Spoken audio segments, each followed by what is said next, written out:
All right, welcome back to WJZ at 9 with Chris Bohr, Sho Nuf Turkey Farm. Marty Bass in K2. I introduced the entire cast here because this is the only time in over 700 Where's Marty's where K2 and I have returned on purpose for 3 times. We have done a revisit on anniversary shows, but with Thanksgiving coming up, I said to K2 and Matt Wilson back at the station, what do we want to do? And it became obvious. We got to come back. Am I right, Kay? That's right. Had to come back to Sho Nuf Farm just because there they are. 12,000 on this property at least.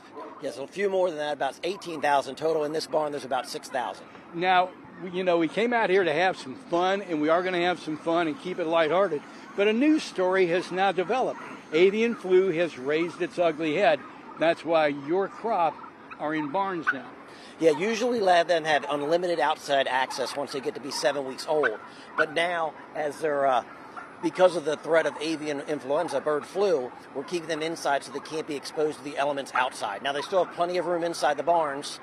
We've lowered our number we produce. That way we have plenty of room inside the barns. There's plenty of ventilation, plenty of sunlight. Oh, yeah, the barns only, like this barn only has 3 sides. We put fencing up on the 4th side so they get plenty of air through it. Now, you told me the reported case on the Western Shore was in A.A. County. That's the last case I've heard about, was a case in Anne Arundel County in mid-September. But the problem is migrating birds like snow geese.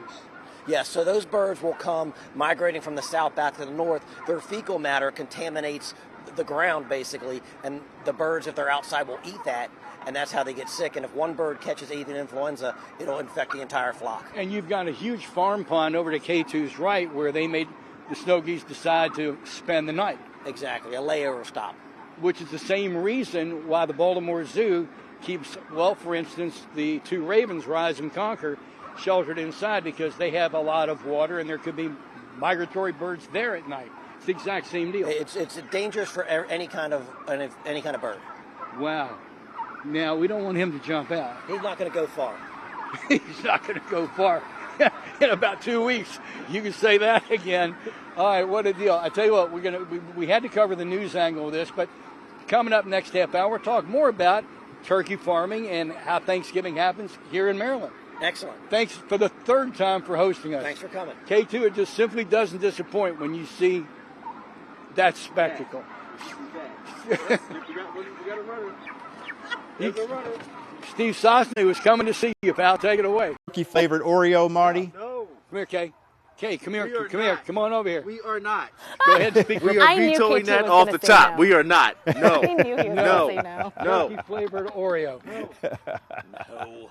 No. No. No. Nope. Chris Bohr, Sho Nuf Turkey Farm here in Fulton, Maryland, Howard County. The website is, by the way, ShoNufTurkeys.com. And it's still not too late to order a turkey. It is not too late. We were going to have a lot of fun here because, when you see thousands of turkeys, and it's not like they're jam-packed tight in there. They're curious. They want to see what we're doing. There's actually a football game the other end of that barn. They're just inquisitive. But it's taken a news turn because they're inside because of the threat of avian flu, which just will not go away. And you were talking about the poultry industry in Maryland. It's a huge industry in Maryland, especially on the shore of Delmarva Peninsula. It's a huge industry, the poultry industry is. Because a chicken is so much smaller than a turkey, whereas you may have 12,000, a chicken farm could have 50,000? They have quite exponentially more in a chicken house than you do in a turkey house, just because of the size. Now, you were telling me a story about a guy who was out hunting in a field. Tell him that story. One of the last cases that happened last spring, there was a fellow from Montgomery County who, the story I heard, he was hunting on the eastern shore, got some fecal matter on his shoes, came home to his backyard flock, and those birds then got avian influenza. That's how easily this disease can spread. That's why we take biosecurity very seriously here at the farm. Think about that. We were coming out, Kay, we were just coming out to have some fun and jack on some turkeys. Now we're talking about biosecurity. It's that important to the state of Maryland, the poultry industry. To the state of Maryland, and of course to the farmers in the state of Maryland who are raising these birds. That's your crop. Listen, thanks so much for hosting us again. We really honestly do appreciate it. But I now have to make another turn back toward a little bit of humor.